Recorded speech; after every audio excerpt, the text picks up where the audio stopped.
Hi guys, നിങ്ങൾക്ക് എൻ്റെ face കണ്ടാൽ അറിയാം. ഞാൻ ഇപ്പോൾ എണീറ്റേ ഉള്ളൂ. അപ്പോൾ ആദ്യം തന്നെ ഒരു ഗുഡ് മോർണിംഗ്. അപ്പം ഇന്ന് രാവിലെ ഒരു ന്യൂസ് ഉണ്ട്.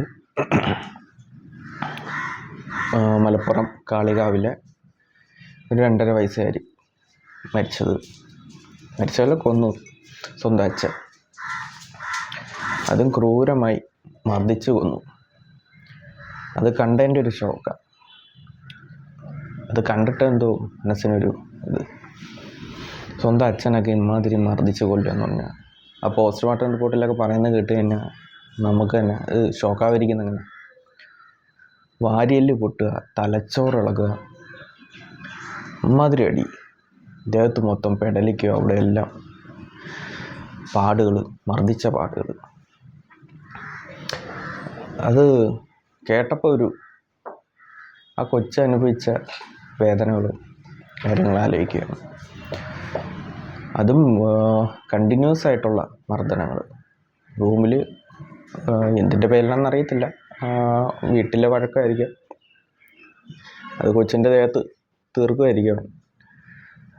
ഫായിസ് എന്നും കണ്ട അവൻ്റെ അച്ഛൻ, കൊച്ചിൻ്റെ അച്ഛൻ്റെ പേര് എന്ത് തെണ്ടി, ഒരു തെണ്ടി എന്നല്ല അതേ കൂടല്ലേ വിളിക്കേണ്ടത്. ഇവനൊക്കെ ഇതേ കൂടുതൽ പേരിട്ടാണ് വിളിക്കേണ്ടത്. യൂട്യൂബായി പോയി. വളരെയധികം വിഷമമുണ്ട് ഇതൊക്കെ കേൾക്കാൻ. പിന്നെ സ്വന്തം പിതാവ് മക്കളെ കൊല്ലുന്ന കാലഘട്ടമാണ്. അതിൽ അത്ഭുതപ്പെടാന്നില്ല. ഇതിലും വലിയ ന്യൂസൊക്കെ കേട്ടിട്ടുണ്ട്. ഇന്നലെ സമയമില്ലായിരുന്നു, ഞാൻ യൂട്യൂബ് ഒന്ന് ചെക്ക് ചെയ്യാൻ സമയമില്ല. ഇന്ന് രാവിലെ ഞാൻ യൂട്യൂബ് നോക്കിയപ്പോഴാണ് ഇത് കണ്ടപ്പം വീഡിയോ ചെയ്യണമെന്ന് തോന്നി. ഇതിൻ്റെ ഒരു പ്രായോഗിക പ്രശ്നം എന്ന് പറഞ്ഞാൽ, ഇത് അയൽവാസികൾക്കറിയാം ഇവ ഇങ്ങനെ മർദ്ദിക്കുന്ന കാര്യം, വീട്ടുകാർക്കറിയാം, ബന്ധുക്കാർക്കറിയാം, പറഞ്ഞു വന്നപ്പോൾ എല്ലാവർക്കും അറിയാം. ക്രൂരമായി മർദ്ദിക്കുന്ന കാര്യം, ഒരു കൊച്ചിനിട്ട് ക്രൂരമായി മർദ്ദിക്കുന്ന കാര്യം എല്ലാവർക്കും അറിയാം.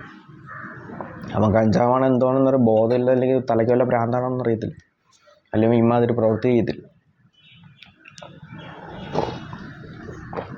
അപ്പോൾ പറഞ്ഞു വന്നത്, ഇവർക്കെല്ലാം കാര്യങ്ങളും അറിയാം.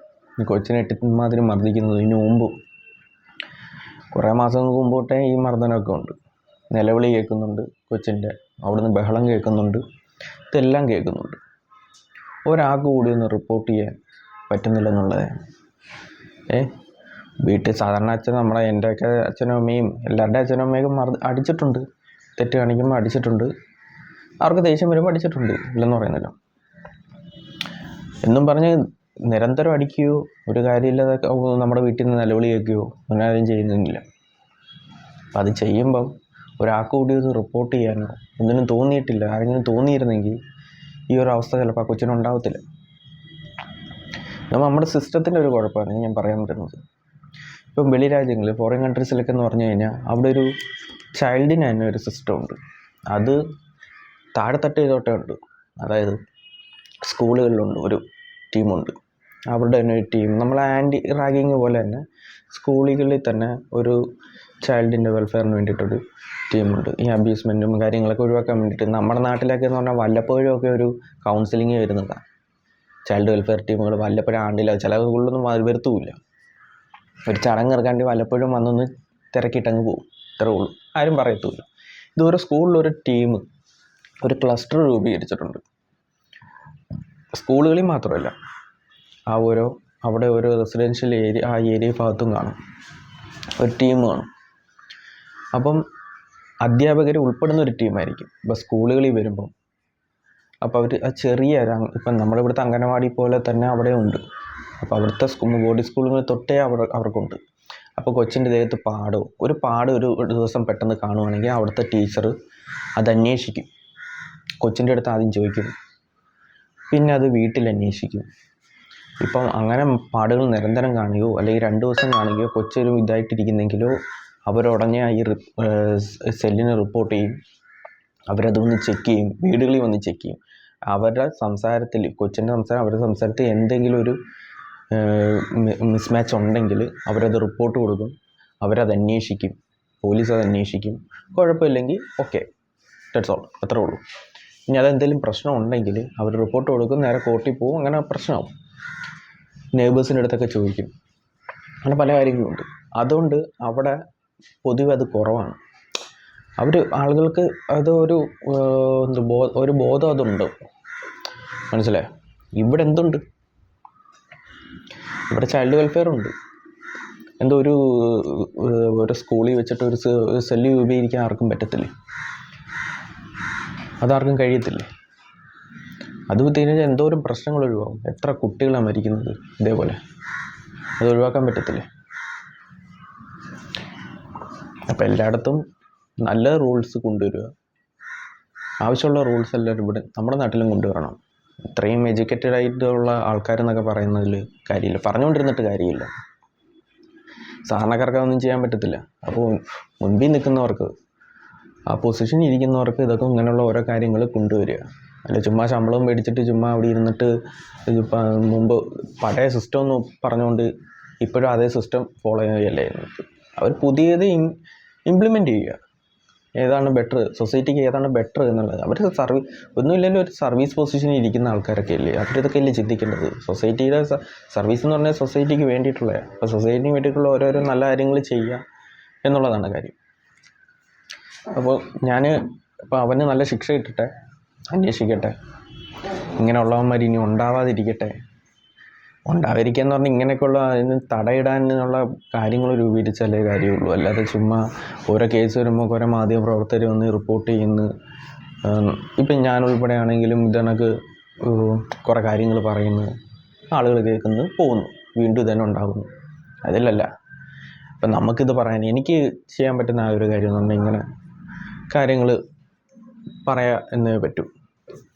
അപ്പം ഇതിൽ കഴിയുന്നവർ അപ്പോൾ ഇതിൽ നിന്ന് നല്ല വശങ്ങൾ ഉൾക്കൊണ്ട് ഇങ്ങനെയുള്ള കാര്യങ്ങൾ രൂപീകരിക്കുക, ഇങ്ങനെയുള്ള പ്രശ്നങ്ങൾ തടയുക, അതാ ചെയ്യേണ്ടത്. അപ്പം വളരെയധികം വിഷമമുണ്ട് കൊച്ചിൻ്റെ കാര്യം ഓർത്തതിൽ. വാരിയെല്ല് പൊട്ടി, നിരന്തരം ചവിട്ടും ഇടിയും കൊണ്ട് പോസ്റ്റ്മോർട്ടം റിപ്പോർട്ടിൽ വാരിയെല്ല് പൊട്ടി. പിന്നെ അതേപോലെ തന്നെ തലച്ചോറ് ഇളകി എന്ന് പറയുക. തലച്ചോറ് ഇളകണമെങ്കിൽ മാരകമായി എന്തോ വെച്ച് അടിക്കുകയല്ലേ, എറിയോ, എവിടെയെങ്കിലും തട്ടുകയോ എറിയോ എല്ലാം ചെയ്തായിരിക്കാം. നിരന്തരമായ നല്ല പാടുകൾ. അപ്പോൾ ആ കൊച്ചിനെ അയൽ വീട്ടുകാർ വന്ന് എടുത്തപ്പം അത് പെട്ടെന്ന് ശ്വാസം കിട്ടാതെ ഛർദ്ദിച്ചു.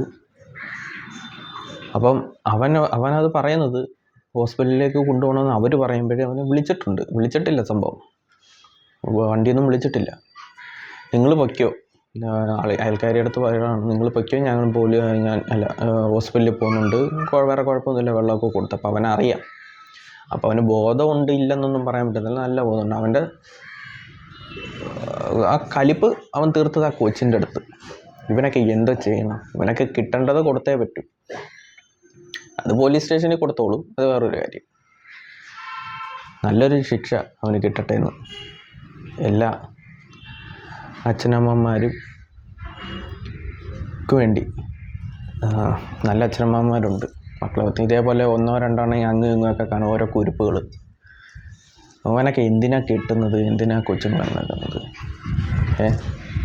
കൊച്ചുങ്ങളെ നോക്കാനും ഇതണക്ക് ഇത് ചെയ്യാൻ പറ്റില്ലെങ്കിൽ പിന്നെ എന്തോ കാര്യത്തിനാണ് കെട്ടാനും ഇതിന് നടക്കുന്നത്?